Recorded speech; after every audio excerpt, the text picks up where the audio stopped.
Evidentemente nos va a servir también como un repaso. Hay unas diapositivas que son un poco repetitivas, pero como les dije, nos va a servir como repaso. Obviamente que si tienen alguna pregunta, pues como hicimos ayer, lo vamos hablando en el transcurso de la clase. La hemólisis, ya habíamos comentado, se define con una disminución del periodo normal de supervivencia del glóbulo rojo, que sea menor a 120 días, de causas muy diversas. Habíamos platicado que se podían clasificar de diferentes maneras, todas tienen importancia. Por ejemplo, dependiendo del tiempo de presentación, algunas pueden ser congénitas, otras pueden ser adquiridas. Algunas congénitas que platicamos ayer, como la anemia de células falciformes, como la esferocitosis hereditaria, obviamente son de nacimiento. Otras adquiridas, como la más común de todas, la inmunológica, derivada de la producción de anticuerpos circulantes. Si atendemos la etiología de la destrucción, esta puede ser una destrucción directamente del corpúsculo, del glóbulo rojo o extracorpuscular, ¿sí? O si atendemos el sitio donde se da esta destrucción, esta puede ser extravascular o intravascular. Ambas intensamente el día de ayer.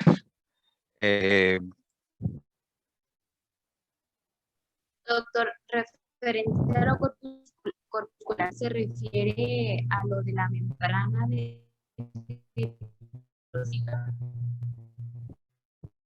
sí, al músculo del glóbulo, sí, básicamente.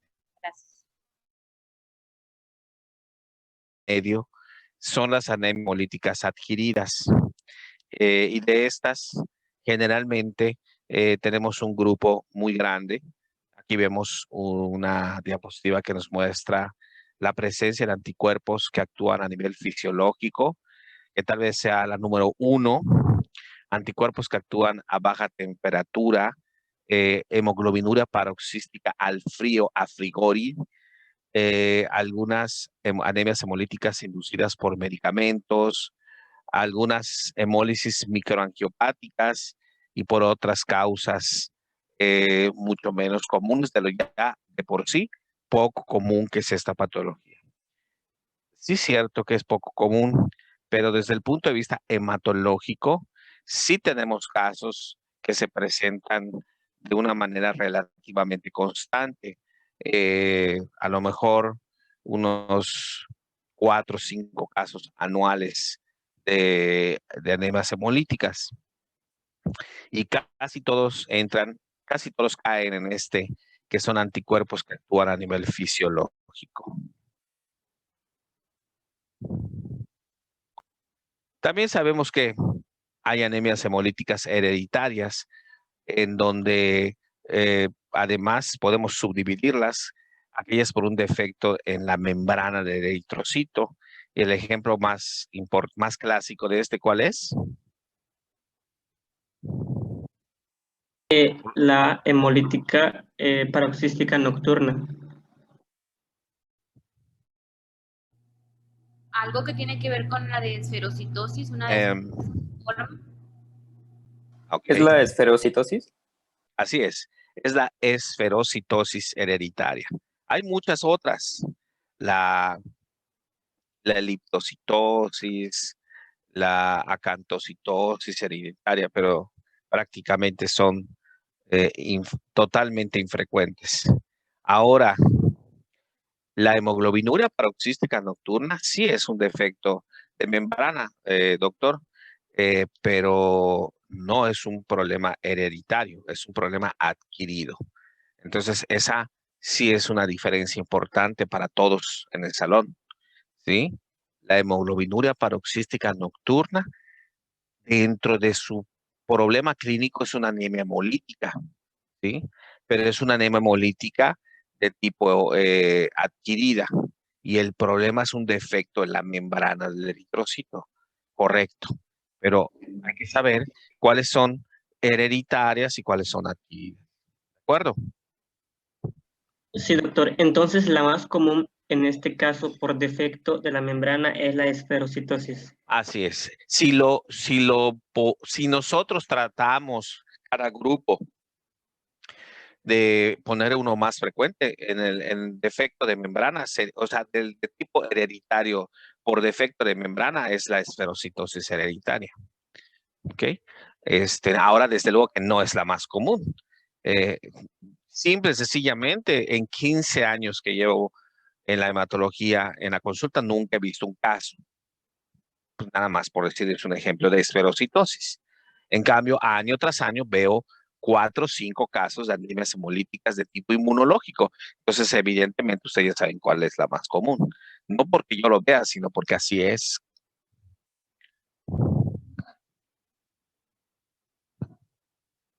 Con respecto a las anormalidades en la síntesis de las hemoglobinas, aquí en este grupo podemos tener a las anemias de células falciformes, también podemos tener por aquí a las talasemias, ¿sí? Que de alguna manera hay ciertos grupos poblacionales en donde se puede presentar más que en otros, ¿no?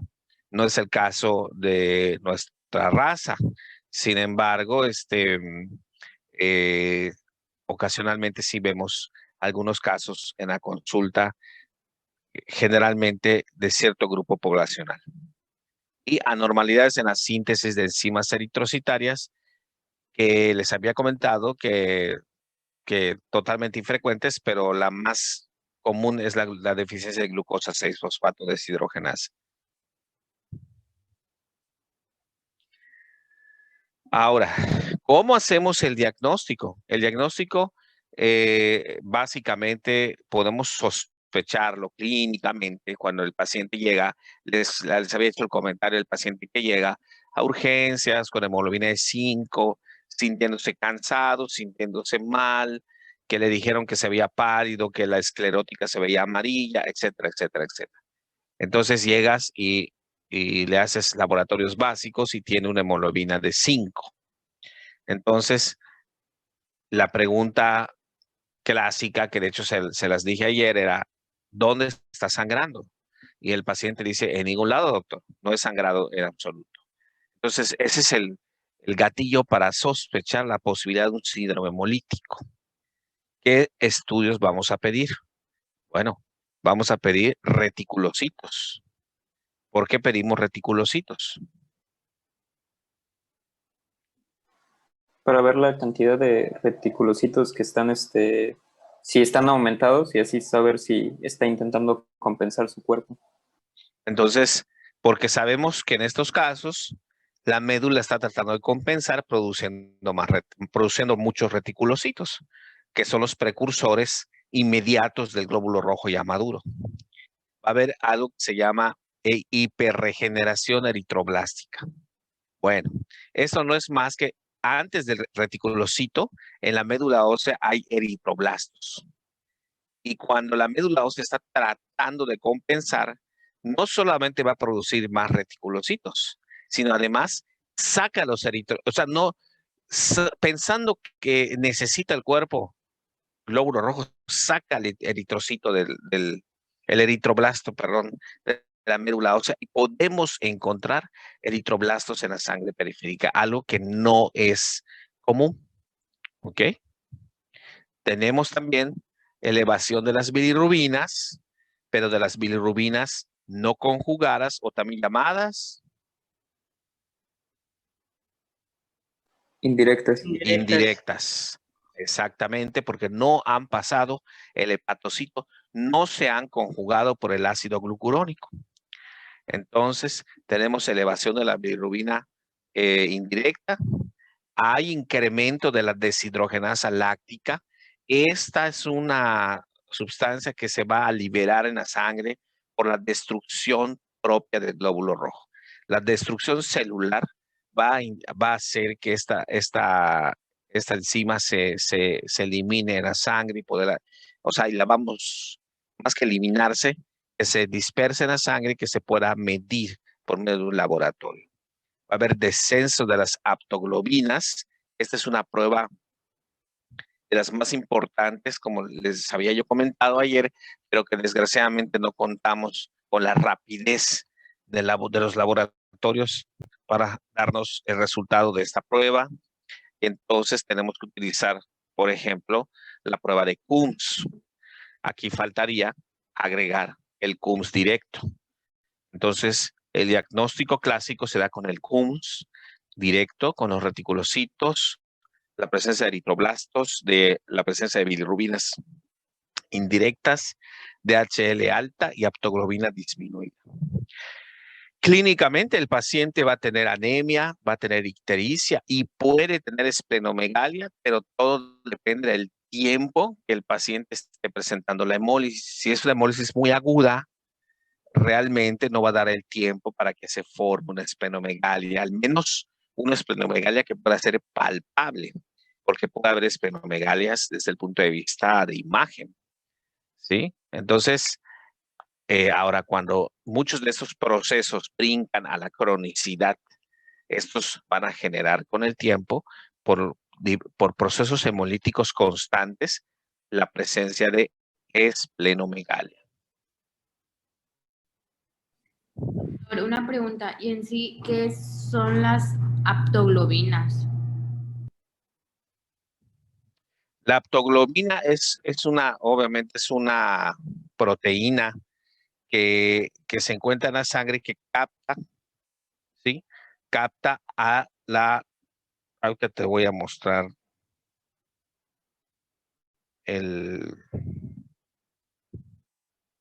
creo que tenía una diapositiva previa.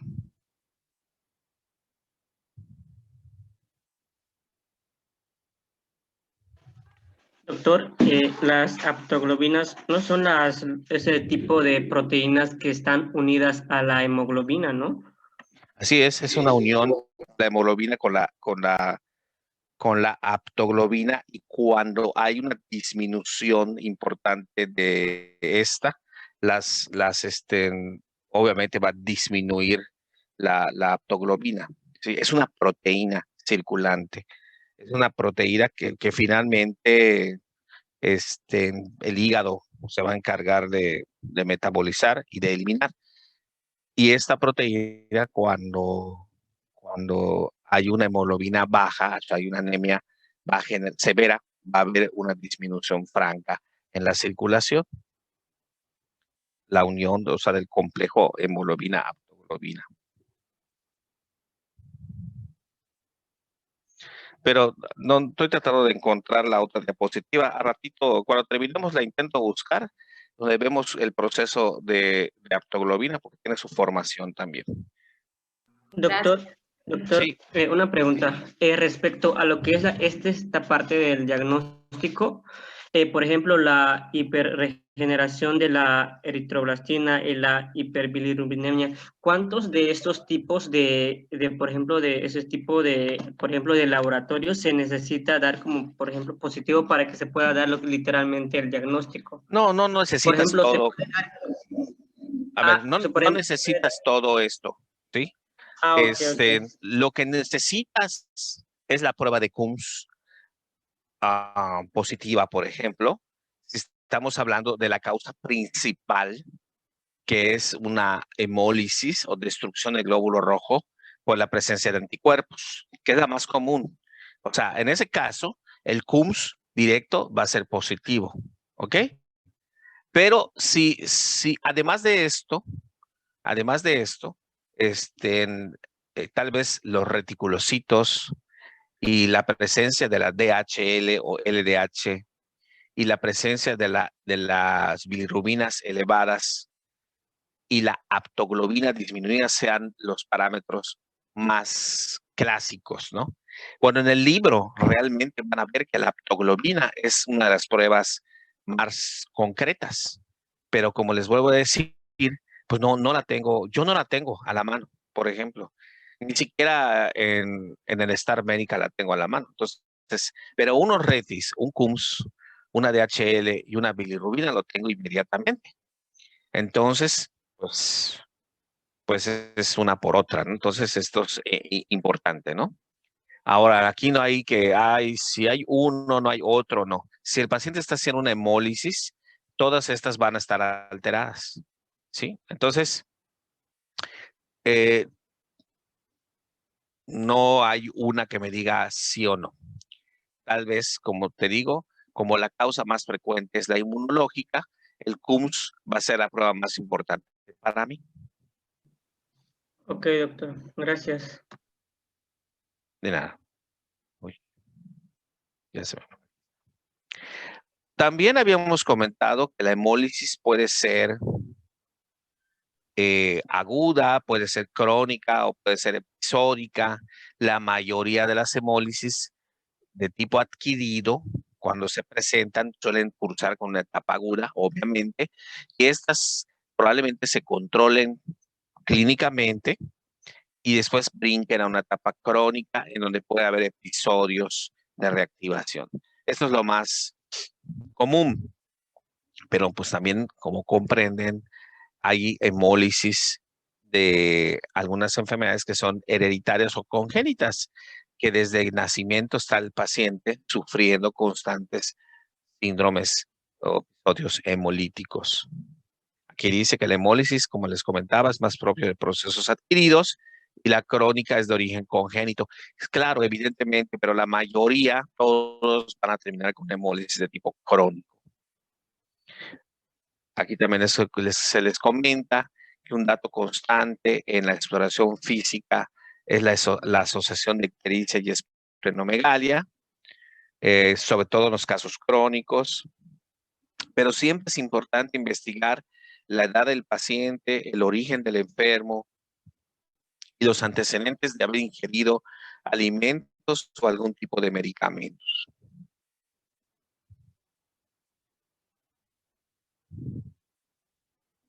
Esto es ya muy repetitivo, por ejemplo, una biometría hemática completa, donde siempre va a ser importante pedir los retis, un frotis de sangre periférica para ver los eritroblastos de la hiperregeneración eritroblástica, las bilirrubinas, la DHL, la aptoglobina y el CUMS.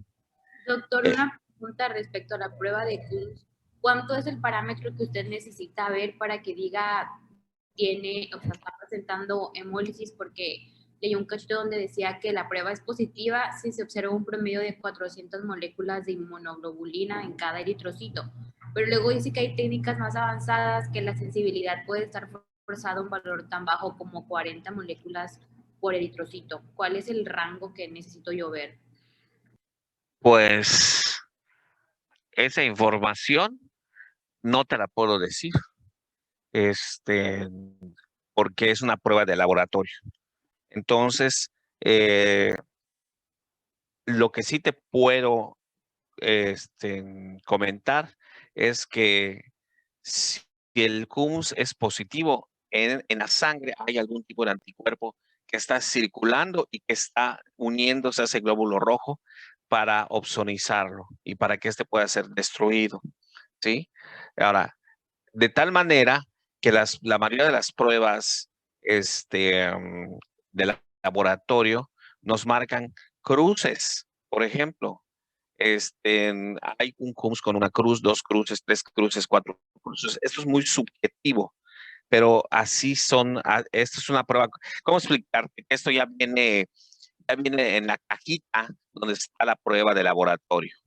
O sea, ya viene establecido. Yo no necesito, si yo veo una cruz o un CUMS positivo, 4 cruces, el paciente tiene algo circulando que está provocando una reacción hacia el glóbulo rojo. ¿Sí? Sea una cruz o sea 4 cruces, sea 40 unidades o 400 unidades.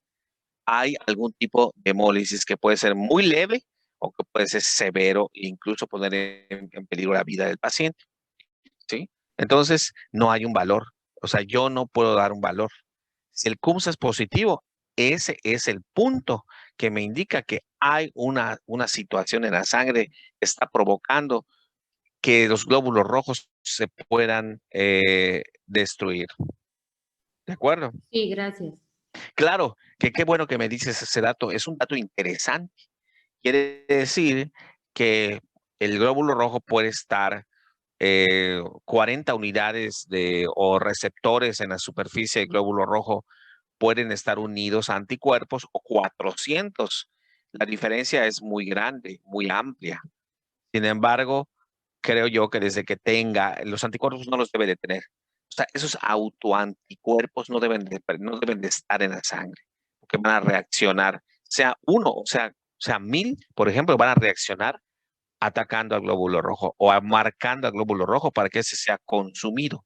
Entonces, sí es interesante, bastante, pero finalmente se traduce en CUMS positivo o CUMS negativo, nada más. A menos que tengas algún dato allá escondido que me quieras decir extra. Doctor, solo una pregunta sobre el CUMS. En sí lo que te demuestra es que hay un antígeno que está marcando al eritrocito o que hay un anticuerpo atacando al eritrocito. O sea, lo que te va a demostrar son los autoanticuerpos circulantes.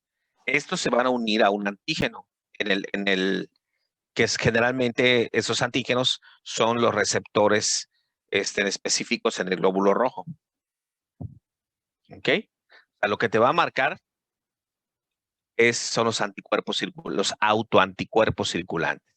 Finalmente. Ahora, ¿qué tipo de autoanticuerpos? También pudieras conocer esta información.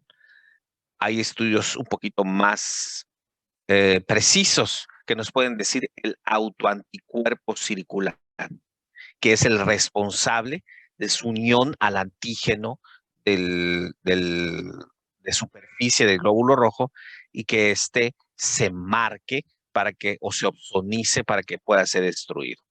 Eso es un dato que vamos a ver aquí, ahorita más adelante. ¿De acuerdo? Y doctor, una pregunta, ¿y siempre va a ser necesario que yo sepa cuál es el anticuerpo para No. el anterior tratamiento? No, porque no te va, en general no te va a ayudar, en general, no te va a ayudar para que tú definas tu tratamiento, ¿sí? O sea,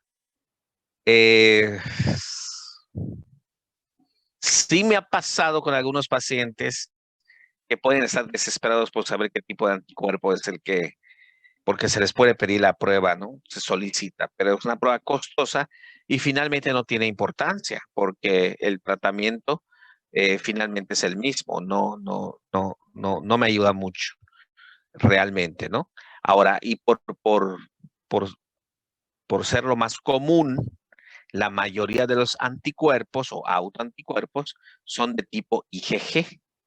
Entonces, si lo vemos desde ese punto, lo más común es que sea así, y si responde al tratamiento es que así haya sido. Entonces, en nuestro medio estamos desafortunadamente acostumbrados a trabajar de esa manera. Hay cosas que no pedimos porque se elevan los costos y porque a lo mejor no tiene tanta importancia desde el punto de vista terapéutico. Gracias. De nada.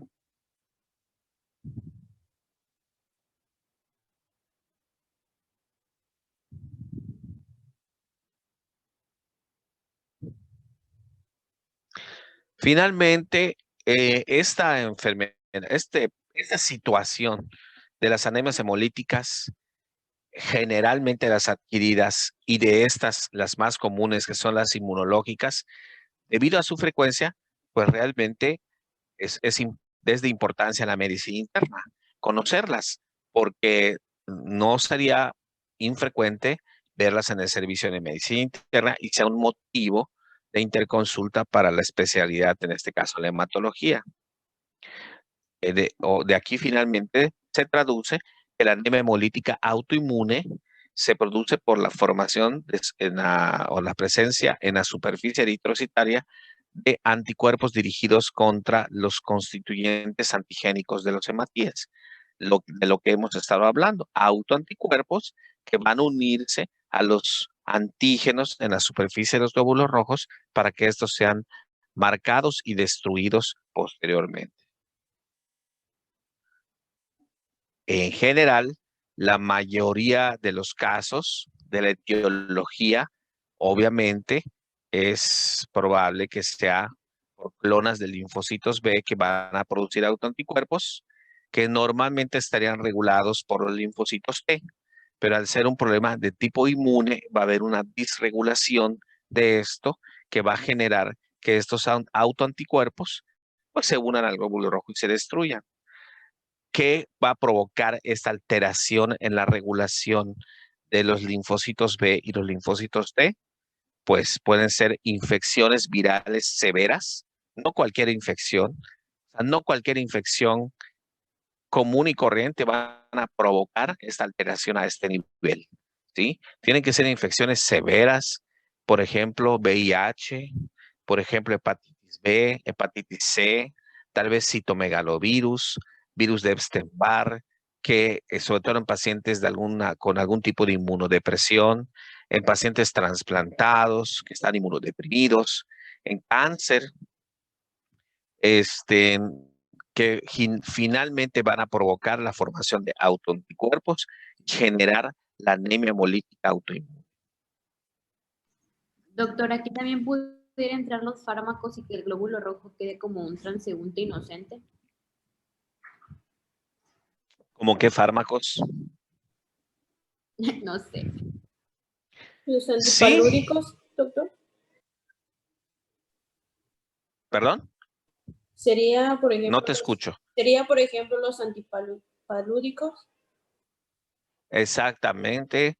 Por ejemplo, la alfametildopa. Realmente son medicamentos que prácticamente no se usan. Es muy poco el porcentaje de estos medicamentos que pueden provocar una anemia hemolítica. Doctor, ¿y la quimioterapia? La quimioterapia realmente no causa una anemia hemolítica como tal. La quimioterapia específicamente va a afectar a las células de la médula ósea, las células productoras en la médula ósea, y van a provocar una especie de un periodo de aplasia o un periodo de 15 días en el cual no hay una producción adecuada de las células de la sangre, ¿sí? Entonces, más que una anemia hemolítica, ¿sí? Entonces, no es algo que sea común. Yo no he visto ningún caso de anemia hemolítica por el uso de la quimioterapia, pero utilizo muchísima quimioterapia y generalmente va a provocar algún tipo de afectación en la sangre, pero no por hemólisis. O sea, va a producir anemia, pero no por hemólisis, sino por falta de producción de la médula al no poder tener las células productoras de la serie roja. Aunque muchas veces esto se va a regenerar. El proceso de regeneración suele tardar 15 días y hay una recuperación de la sangre. Esto ocurre normalmente.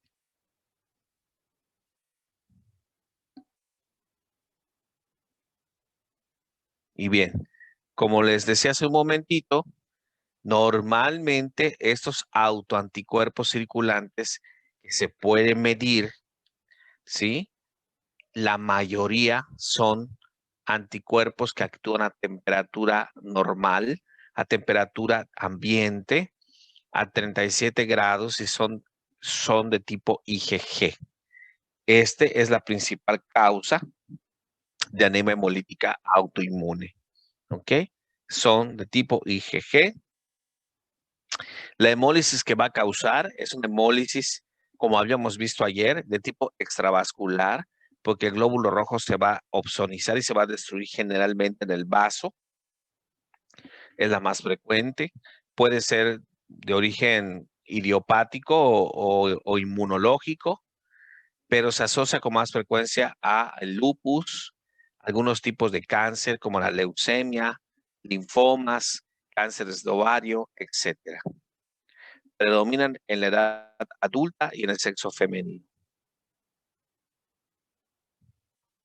Como es una anemia hemolítica, pues ya sabemos que el espectro sintomático pues es múltiple, pero generalmente puede ir desde ser el paciente asintomático hasta una anemia que se instala con rapidez, disnea, ictericia y esplenomegalia. El diagnóstico ya lo sabemos, con aptoglobina disminuida y CUMS positivo. Algunos casos se acompañan con disminución de plaquetas o trombocitopenia, y esto puede dar también de origen inmunológico, o sea, también derivado de los autoanticuerpos. Y en este caso, cuando hay esta combinación, se llama síndrome de Evans. Es una enfermedad que se llama síndrome de Evans. ¿Y cuál es? Aquella en donde el paciente tiene anemia hemolítica y además trombocitopenia, también de origen inmune. O sea, no es raro, tengo varios casos que tienen este problema. Esta enfermedad debe controlarse de manera periódica porque es una enfermedad que puede tener recaídas constantes. ¿Qué quiere decir esto? Que el paciente generalmente no se cura. Hay pacientes que tienen una evolución muy buena, que se controla muy rápido la enfermedad y ya el paciente incluso por laboratorio deja de tener hemólisis, el CUMS sale negativo, que esa va a ser nuestra prueba máxima para ir siguiendo al paciente. Entonces, si el paciente ya no tiene hemólisis, el tratamiento debe irse suspendiendo poco a poco hasta valorar la posibilidad de suspenderlo por completo y valorar y seguir vigilando al paciente para ver si no tiene otra recaída. Hay pacientes que suelen tardar años o hay pacientes incluso que nunca más pueden tener un proceso hemolítico agudo. Pero en cambio hay otros pacientes que no permiten este manejo con el tratamiento. Apenas estamos bajando las dosis de los medicamentos y nuevamente baja la hemoglobina y nuevamente el CUM se torna positivo. Y entonces es un verdadero problema. O sea, hay pacientes que suele ser muy difícil su manejo.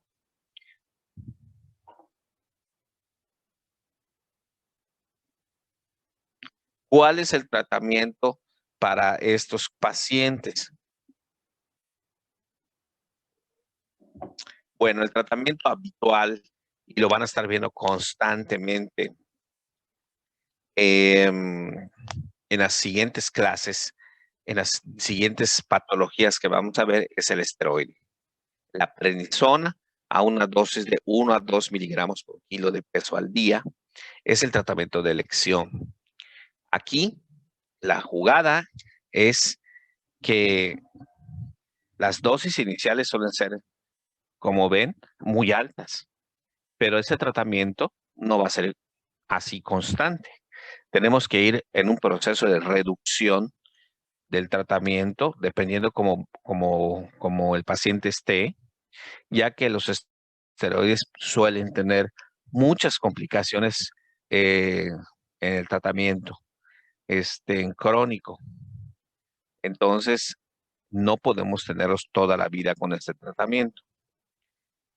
Se dice que que a la tercera semana, si el paciente no ha respondido, probablemente el tratamiento con el esteroide es ineficaz.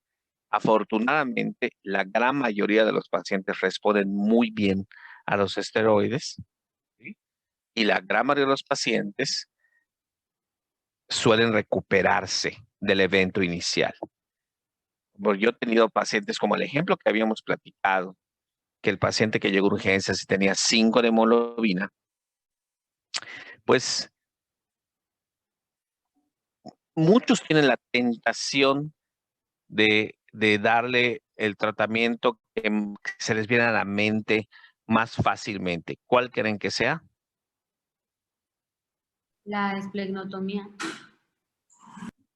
La esplenectomía no, doctora, pero ese es un posible tratamiento, desde luego, pero no de manera aguda, ¿ok? O sea, tú tienes el paciente que llegó con 5 y tú ya viste que es una anemia hemolítica. O sea, ya hiciste los análisis y concluiste que es una anemia hemolítica, lo vas a subir a piso para iniciar tratamiento, y tu tratamiento va a ser los esteroides, porque aquí lo estamos viendo en la pantalla. Pero, ¿qué también se te puede venir a la mente como tratamiento para este paciente? Transfusión. Transfusión. Transfusiones. Exacto, esto es la tentación de todos. Pero déjenme decirles que no está indicado las transfusiones. Aquí en el punto de abajo se debe evitar hemotransfundir al paciente en lo posible. Porque si entonces, si en la sangre de ese paciente hay anticuerpos circulantes que van a dirigirse al glóbulo rojo del enfermo para destruirlo, si nosotros le ponemos una sangre externa, seguramente esos anticuerpos también van a reaccionar contra esos glóbulos rojos, ¿sí? Entonces, el proceso hemolítico probablemente sea peor.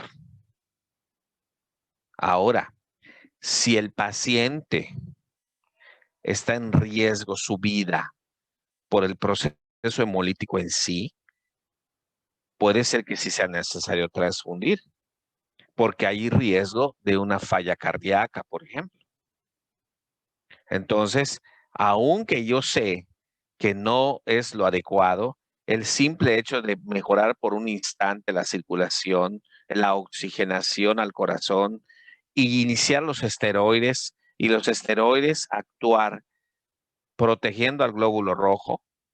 ¿Por qué? Porque los esteroides, pues, no se sabe en realidad 100% seguro cómo actúan los esteroides, pero sí hay teorías en donde el esteroide se une a los antígenos del glóbulo rojo, que son los sitios de la unión de los autoanticuerpos. Y entonces ya el autoanticuerpo no tiene dónde actuar. Y finalmente son lavados por el mismo sistema inmune del paciente. O que los esteroides se unan directamente a esos anticuerpos circulantes y de esa manera evitar su unión al glóbulo rojo. Son las posibles maneras de cómo actúa el esteroide sobre esos anticuerpos circulantes. Entonces, de alguna manera sí nos puede ayudar en el caso de que el paciente peligre su vida. Pero si el paciente no tiene datos clínicos de una probable o una inminente falla cardíaca, no hay que transfundir al paciente, hay que esperar que los esteroides empiecen a hacer su efecto, que suele ser de 24 a 48 horas, tan rápido como eso. De tal manera que hay un paciente este paciente de 5 de hemoglobina que ingresó ayer, que empezamos a hablar de él ayer, probablemente mañana tenga 7 de hemoglobina. Y de manera rápida. Y no tuvimos que hacer más que iniciar los esteroides. Como decía la doctora, la esplenectomía es un posible tratamiento para el paciente, pero generalmente está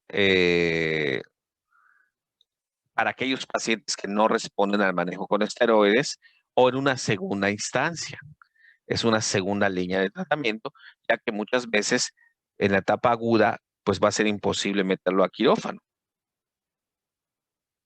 Algunos otros inmunosupresores, como la satioprina, como el micofenolato de mofetilo, como el tacrolimus, o incluso algún tipo de quimioterapia, puede ser también una opción terapéutica en el caso de la anemia hemolítica. Doctor, perdón, una pregunta.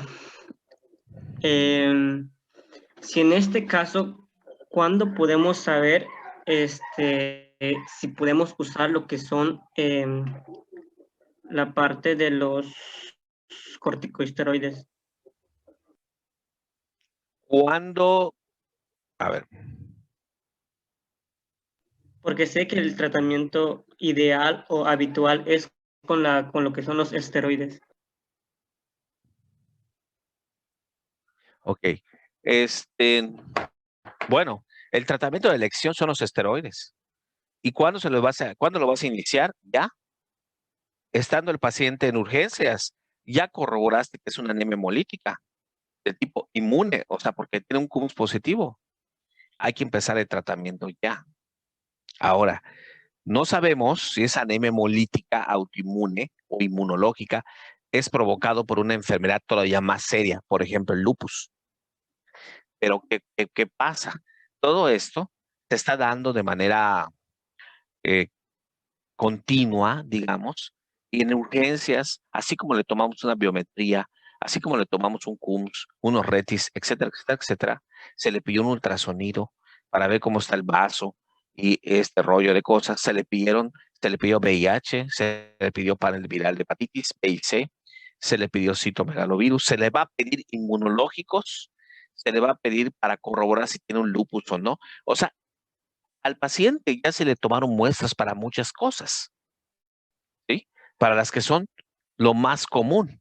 Se le pidió marcadores tumorales, se le pidió antígeno prostático, como les dije, se le pidió estudios de imagen, de tal manera que a lo mejor cuando suba a piso, pues realmente poco lo que vamos a hacer en piso es continuar el tratamiento y la evolución del paciente, porque desde el punto de vista del diagnóstico, vamos a estar esperando resultados para corroborar si es una anemia hemolítica inmunológica derivado de alguna otra cosa o es una anemia hemolítica primaria, o sea, de un origen primario que no podemos identificar.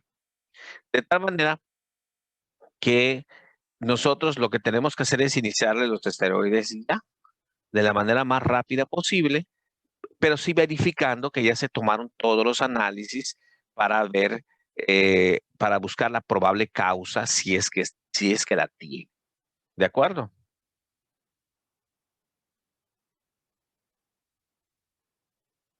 Sí, Ok. doctor. Bien.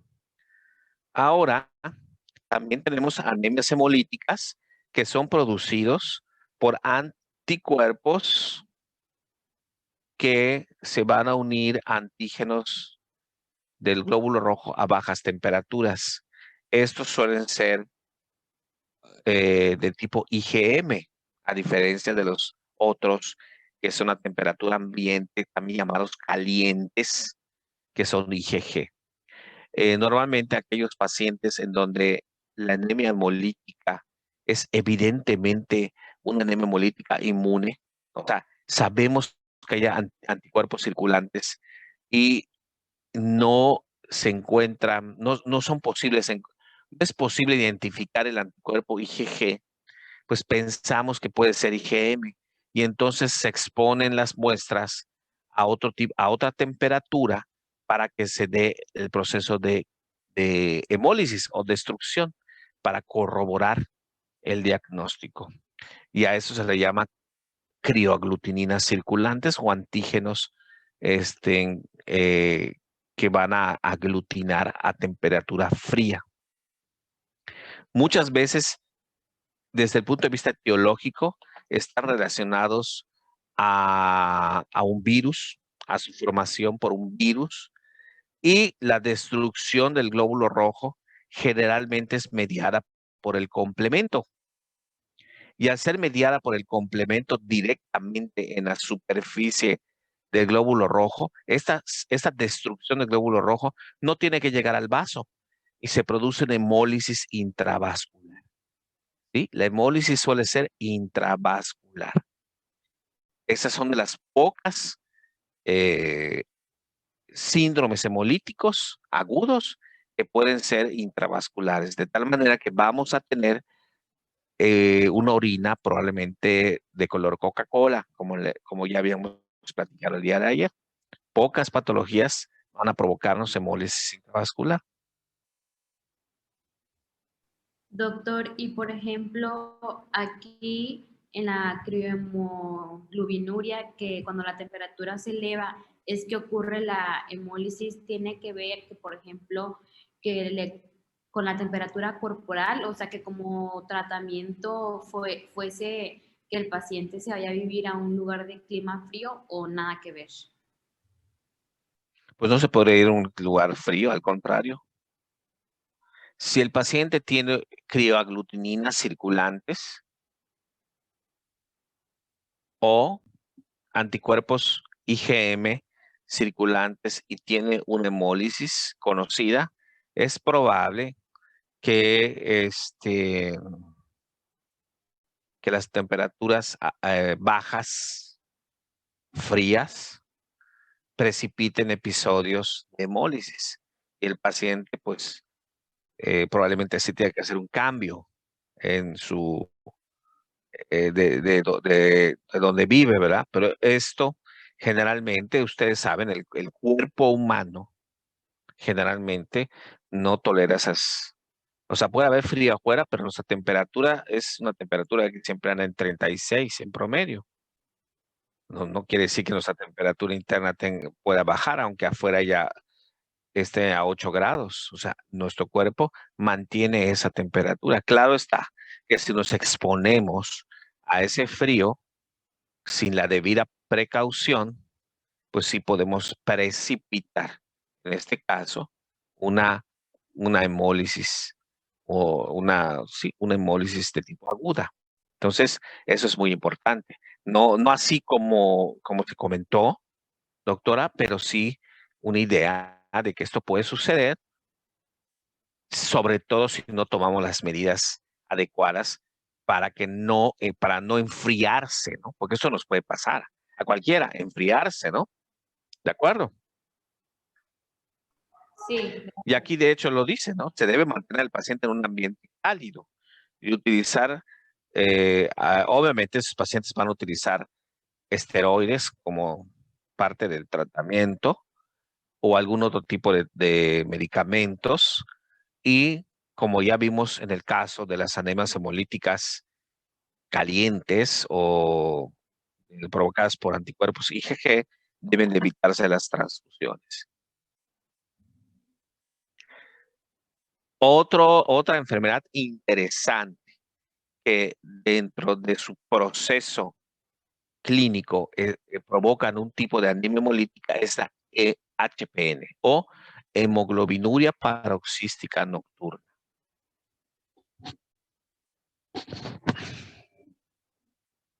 Bueno, esta enfermedad, como su nombre lo dice, se observó se fue observado en algunas personas que generalmente por episodios de estrés, no sé, infecciones severas, fiebre, alguna cosa, presentaban en la noche episodios paroxísticos de sangrado en la orina, ¿sí? Orinaban sangre prácticamente, y solo se presentaba durante la noche y por episodios repetitivos y de pronto calmaba.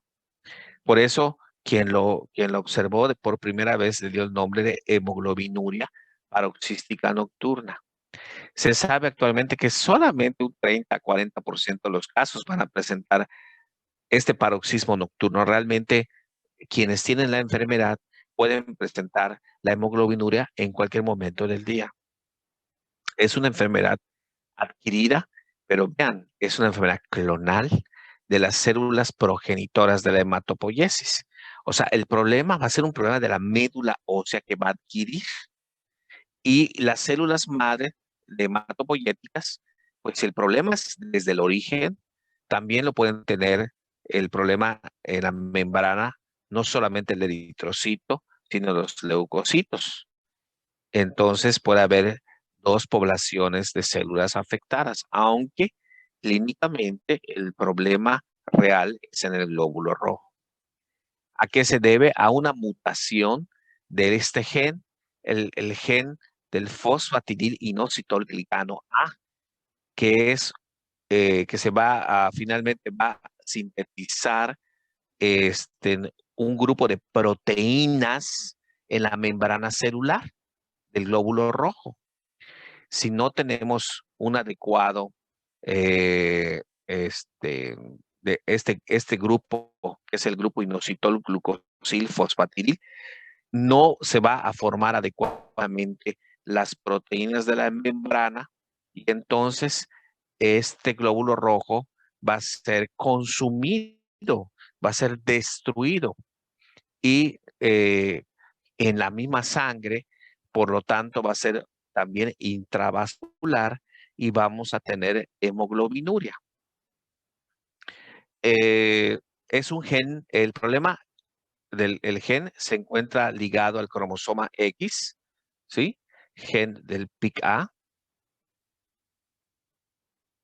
Afecta a cualquier edad, pero es algo más frecuente, obviamente, en el sexo femenino y pueden provocar clínicamente varios problemas. Aquí está anemia hemolítica, trombosis, pancitopenia, infecciones, pero de manera característica el problema principal es una anemia hemolítica que puede tener agudizaciones, generalmente provocadas por infecciones o la ingesta de medicamentos o otras transfusiones. Además, puede tener trombosis, que es la principal causa de muerte de estos pacientes. Defectos hematopoyéticos, porque sabemos que afecta a la célula madre hematopoyética y el paciente tener pancitopenia, quiere decir una disminución en la producción de todas las líneas celulares, las líneas que producen los glóbulos blancos, la línea que produce glóbulos rojos y las plaquetas. Y obviamente que si no produce adecuadamente los leucocitos, el paciente va a tener infecciones constantes. Sí tenemos casos de HPN, son pacientes que generalmente tienen una anemia hemolítica y se busca la causa, ¿sí? Es como el paciente que les comenté de 5 de hemoglobina que llegó a admisión, que llevó urgencias. Cuando yo pido los análisis, yo pienso en todas las posibilidades de una anemia hemolítica. Sobre todo, bueno, si el paciente me dijo que nació bien y llegó a los 50 años y nunca había tenido un problema, pues todas las causas hereditarias y congénitas pues no entran allá, ¿verdad? Son las causas que son adquiridas como esta. Entonces hay que pedir prueba para HPN porque pudiera tener HPN, sobre todo si el paciente me refiere que por momentos su orina se tornó más oscura, o sea, que orinó oscuro. Si en ningún momento el paciente ha orinado oscuro, que su orina es normal y el paciente tiene una anemia hemolítica comprobada, es muy difícil que tenga una anemia hemolítica de este tipo porque esta también va a producir una hemólisis de tipo intravascular.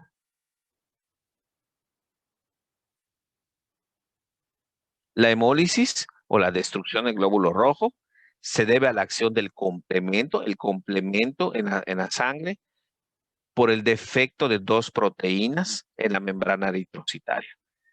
Aquí es la primera vez que ustedes van a ver esta nomenclatura. Se llama CD55 y CD59.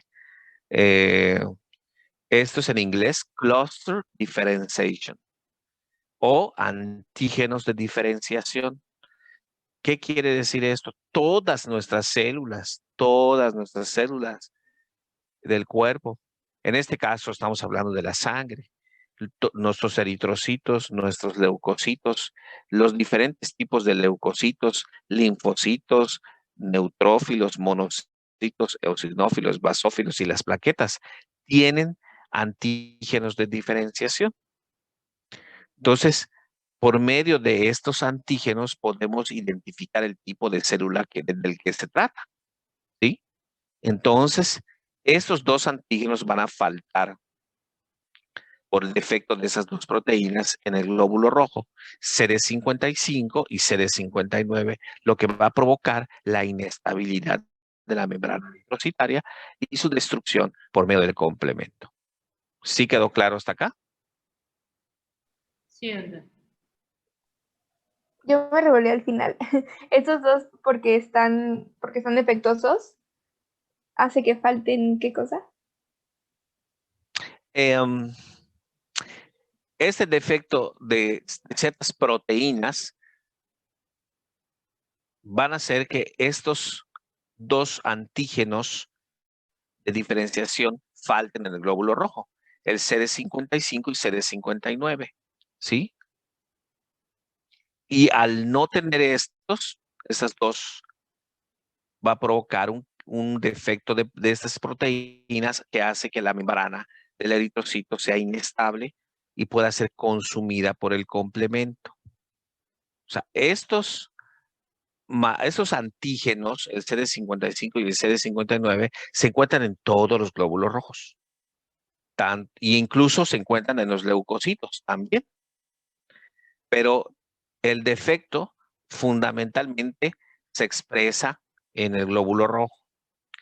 Entonces, si nosotros tenemos un defecto que no es congénito, es adquirido por la deficiencia de un gen o la alteración de un gen, es el gen TIC-A, va a provocar que estos dos antígenos de diferenciación, pues, no estén, o si están de una manera inadecuada, lo que va a provocar que la membrana del eritrocito sea inestable y pueda ser consumida por el complemento en la sangre. Y esto va a provocar hemólisis o obviamente destrucción del glóbulo rojo. Ahora sí, ¿de acuerdo? Sí, doctor, muchas gracias. Al presentarse la hemólisis, el paciente va a tener dolor lumbar en el momento, puede tener ictericia y tiene hemoglobinuria, la característica orina de color Coca-Cola.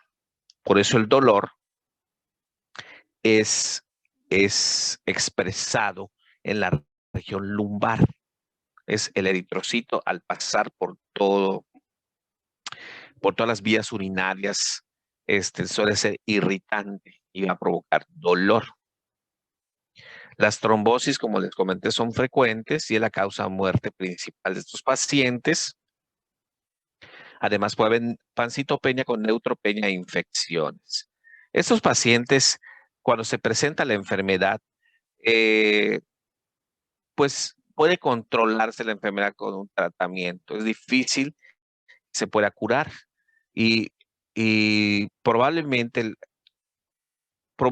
los pacientes van a vivir muchos años, aunque su calidad de vida puede verse afectada, ¿no?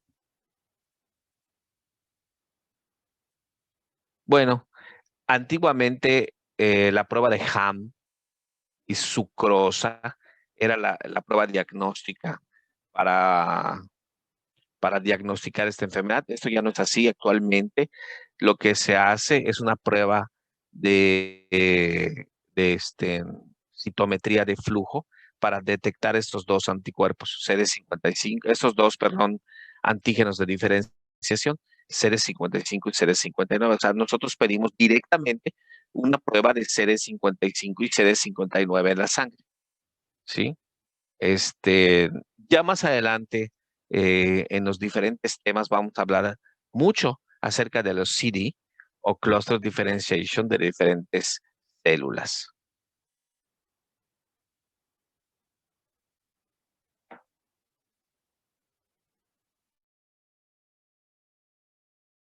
Y como les dije al final, la esperanza de vida a los 15 años, a que estos pacientes lleguen a 15 años después del diagnóstico, suele ser del 50%, o sea, no es mala.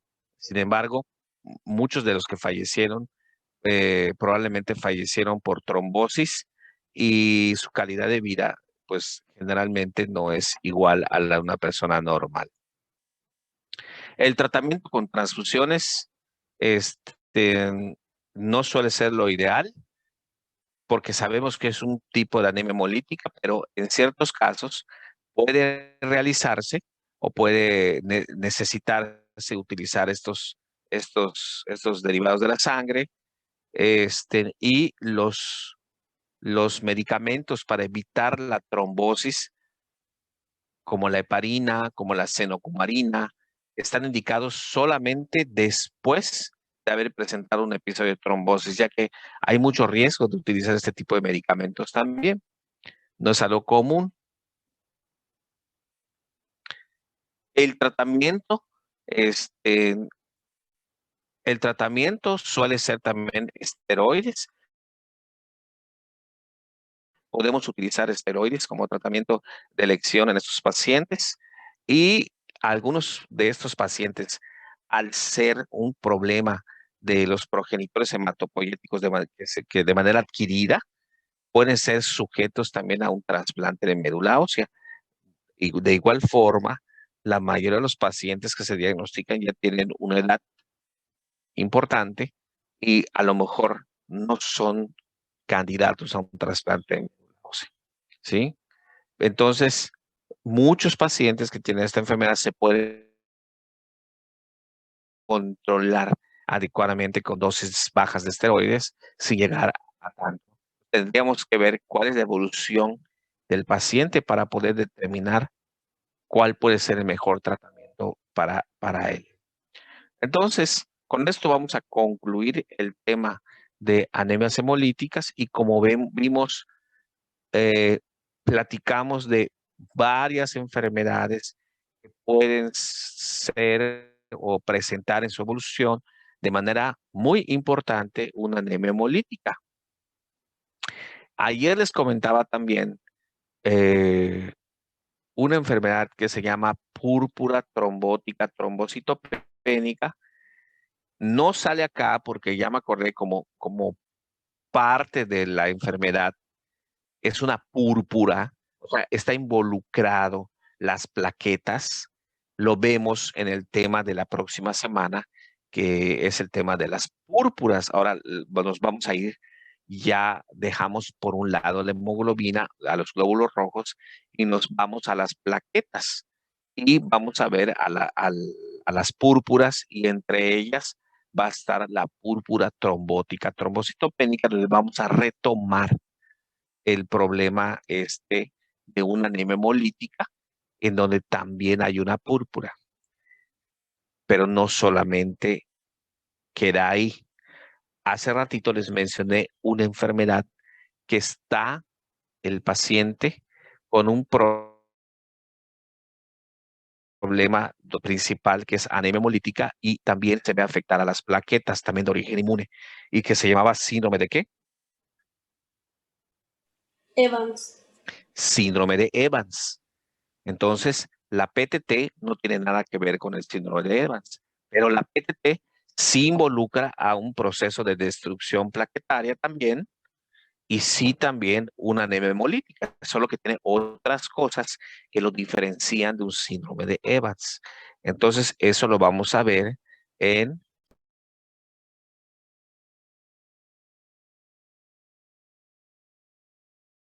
Diapositiva 19, en el segundo punto dice AMO nos indica.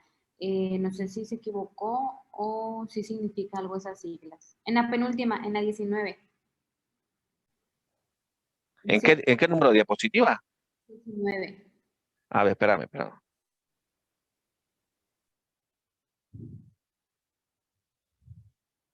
¿Sí ven la pantalla? Sí, doctor. Sí, doctor. Ok. Bien. No les comenté este punto, no lo creí realmente importante, pero AMO significa aspirado de médula ósea. Entonces, si al paciente con una HPN le hacemos un aspirado de médula ósea, lo que vamos a ver es hiperplasia de célula roja, porque el paciente tiene un tipo de anemia hemolítica, y la médula ósea, ya saben ustedes que cuando hay una anemia hemolítica, lo más común es que responda produciendo muchos glóbulos rojos, muchos reticulocitos, muchos eritroblastos. Entonces la médula ósea va a tener mucha serie roja. O si el paciente, al tratarse de una HPN, tiene pancitopenia, que es una de las maneras clínicas de presentarse, pues no va a haber casi nada, o va a tener aplasia, o sea, en una médula ósea. Esto es algo que si el médico hematólogo decide hacer una médula, podemos ver estas cosas, ¿no? A eso se refiere. Ahora, en particular, si yo tengo un paciente con síndrome hemolítico o una anemia hemolítica, y le pedí CD55 y CD59, y sale positivo, o sea que sí tiene una HPN, pues no necesariamente haría una médula ósea. Ya tengo el diagnóstico, me voy directo al tratamiento y ya no me implicaría realmente nada de nada extra, ¿no? Ahora, si no tengo la causa, probablemente sí haga una médula nada más para descartar alguna cosa que se me esté pasando, una cosa maligna, ¿no? Pero difícilmente llegue a este punto, ¿no? ¿Alguna otra pregunta? De mi parte, no, doctor. Obviamente sí sería, pues, como para completar todo esto que hemos visto que lean, ¿sí? Por ejemplo, les puedo decir que no hablé mucho del tratamiento de las anemias por deficiencia de hierro y de ácido fólico. Este, eh, no hablé mucho del perfil de hierro. Vale la pena que revisen un poco eh, esos temas en su libro. Tampoco crean que es un montón, es algo, no es algo muy significativo. Eh, Nadie me hizo preguntas sobre eso, pero lo que sí les puedo decir es que si nosotros corroboramos que un paciente tiene una anemia, la más común de todas, que es una anemia por deficiencia de hierro, por pérdidas, y las más común de todas según la edad. Por ejemplo, si es una mujer en edad fértil, puede ser trastornos del ciclo menstrual, pues lo primero que tenemos que hacer es tratar de corregir el problema del ciclo menstrual. Porque si nosotros le damos tratamiento con hierro, que seguramente se lo tendremos que dar, y no corregimos el trastorno del ciclo, pues no vamos a hacer nada realmente. A la larga, el paciente, o sea, simple y sencillamente no mejorará. Entonces, se los digo porque es algo muy común que me llega a mi consultorio muchas pacientes que, no sé, realmente es común. Se los comento y podrá ser, no de risa, pero puede ser, ¿será que de veras llega? Sí, llegan muchas pacientes que amas de casa, que van y me dice, doctor, tengo algún tiempo que me voy al gimnasio, hago mis actividades después de llevar a los niños a la escuela, bla, bla, bla, bla, y me empiezo a sentir mal, no me alcanza mi día, me estoy durmiendo en las tardes, ya no puedo, parece que tuve un día tremendo. Entonces, les van a hacer análisis si tienen una anemia importante, y ves las características de esta anemia y tú sabes que es una anemia por deficiencia de hierro, porque ves que tiene una hemoglobina baja, el volumen corpuscular está bajo, la concentración media de hemoglobina está baja, o sea, los glóbulos rojos están chiquitos, están pálidos, y bueno, le pides un perfil de hierro y el hierro está bajo. Y en la ferritina, que es el hierro en reserva, también. Entonces ahí no hay más. Es una consulta muy fácil. ¿Por qué? Porque lo que tienes que hacer es empezar a recuperar ese hierro de la reserva, que acuérdense que el hierro de la reserva, que es la ferritina, es lo último que se toca por parte del cuerpo. El cuerpo piensa agarrar el hierro que uno ingiere. Si de pronto empieza a faltar ese hierro que uno ingiere, empieza a agarrar de las reservas. Y la última es la ferritina, ¿sí? Y ya cuando pierde ese hierro en reserva, el paciente empieza a tener datos clínicos de anemia. Y es cuando acude contigo. Entonces, hay que corregir el problema del ciclo menstrual enviando al paciente con un ginecólogo y darle hierro al paciente, desde luego. Ahora, el otro punto que nadie me comentó, ¿cómo vamos a dar el hierro?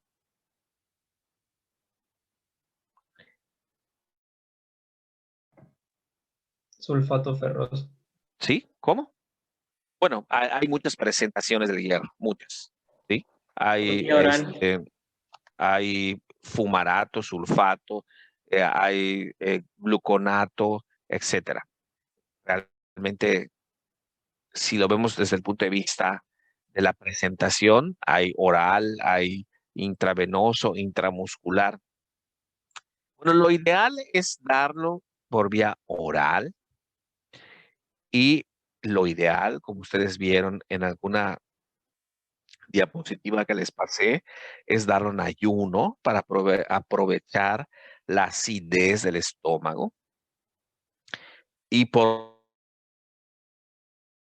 lo menos darle 2 dosis al día, porque cada tableta de hierro tiene 66 miligramos de hierro elemental. Quien tenga en casa una cajita de hierro, un frasco, puede revisarlo y ahí les va a decir el porcentaje de hierro elemental para que se pueda absorber en el intestino. ¿En qué parte del intestino? Ilio. El hierro. Ah, perdón, el duodeno. Duodeno. Primera parte, ¿no? Duodeno. Para que se pueda absorber, requerimos aproximadamente la ingesta de unos 100 miligramos de hierro elemental. O sea que no nos va a alcanzar con una tabletita. Entonces le tenemos que dar por lo menos 2 tabletas al día al paciente y en ayunas y valorar una respuesta al tratamiento en tan pronto como entre 7 y 10 días podemos ver una respuesta al tratamiento. ¿Cómo ustedes creen, con qué prueba de laboratorio podemos ver que hay una respuesta al tratamiento con hierro? Pueden decir cualquier cosa, ¿eh? Es una pregunta abierta. ¿Con un frotis? Una química sanguínea. Un reptis. Ok, vamos a ver esas 3. ¿Alguien más? Con la que acaba de decir que dijo algo del hierro, ¿no? Que le pide la del hierro, algo así que he comentado al inicio. Ok. La última pregunta, la última respuesta. Ni el hierro ni la ferritina pueden ser, ¿sí? Porque la ferritina, que es el hierro en depósito, para que tú puedas recuperar ese hierro en depósito, es lo que más va a tardar. Y una prueba a los 7, 10 días no te va a decir que el hierro está todavía bajo. O sea, la ferritina, que es el hierro en depósito. ¿Ok? Esa no nos va a servir. Ahora, un hierro sérico, aquí tenemos un problema con el hierro sérico. Si le estás dando hierro, probablemente sea una prueba que está falseada, que tiene un falso positivo, porque está tomando hierro el paciente. O sea, que no es la mejor prueba para valorar si estamos actuando bien. Si queremos ver un resultado de recuperación a los 3 meses, puede ser que la ferritina, que es el hierro en reserva, sea lo mejor. Pero si queremos ver un resultado rápido en 7 a 10 días, nuestra prueba ideal van a ser los reticulocitos. ¿Por qué? Porque si tienes un paciente, ¿qué tipo de anemia nos va a dar la anemia por deficiencia de hierro desde el punto de vista etiopatogénico? Una regenerativa. ¿Alguien más? ¿Central o periférica? Periférica. Central, porque necesita hierro para hacer los reticulocitos. ¿Quién? ¿Quién necesita hierro para hacer los reticulocitos? La médula. La médula ósea. Entonces, quiere decir que es una anemia de tipo central porque es la médula del problema. ¿Qué no tiene la médula? No tiene su sustrato, su alimento. ¿Y cuál es su alimento? El hierro. ¿Por qué no lo tiene? Porque lo está perdiendo con el ciclo constantemente. ¿Ok? Por eso es central, no es periférica, porque la médula es el problema. Cuando es periférico, la médula está sana, solo responde a algo externo. ¿Ok? Y ahora, ¿es regenerativa o arregenerativa? Regenerativa. Y ahora, Regenerativa. regenerativa. Regenerativa. Ok, ya están las dos. Pero ¿cuál realmente es? A ver, doctora, que me dijo que es arregenerativa. ¿Por qué es arregenerativa? Porque el problema no es que las estés perdiendo, es que no estás haciendo. ¿Ok?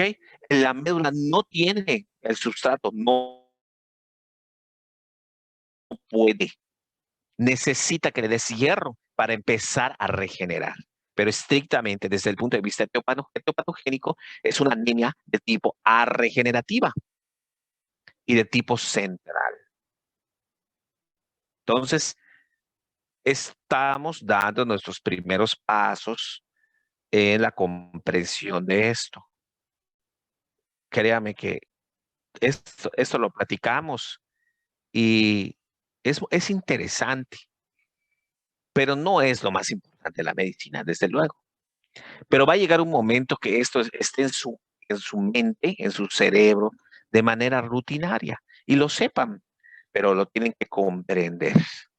Creo que lo vamos comprendiendo. Ya sé que algunos me dijeron que era periférica, algunos que no, pero por eso hacemos este pequeño collage para recordar estos datos que ya los tienen en sus apuntes o en las diapositivas y es cuestión de revisar. ¿De acuerdo? Entonces, a los 7, 10 días, pedimos una prueba de retis y los retis van a estar altos. ¿Por qué? Porque la médula, al recibir su substrato, empieza como loca, se torna alegre, empieza a producir un chorro de glóbulos rojos. Y por lo tanto, los reticulocitos van a estar altos. Esa es nuestra prueba de que el paciente efectivamente tiene una anemia por deficiencia de hierro. ¿De acuerdo? Esto hay que revisarlo.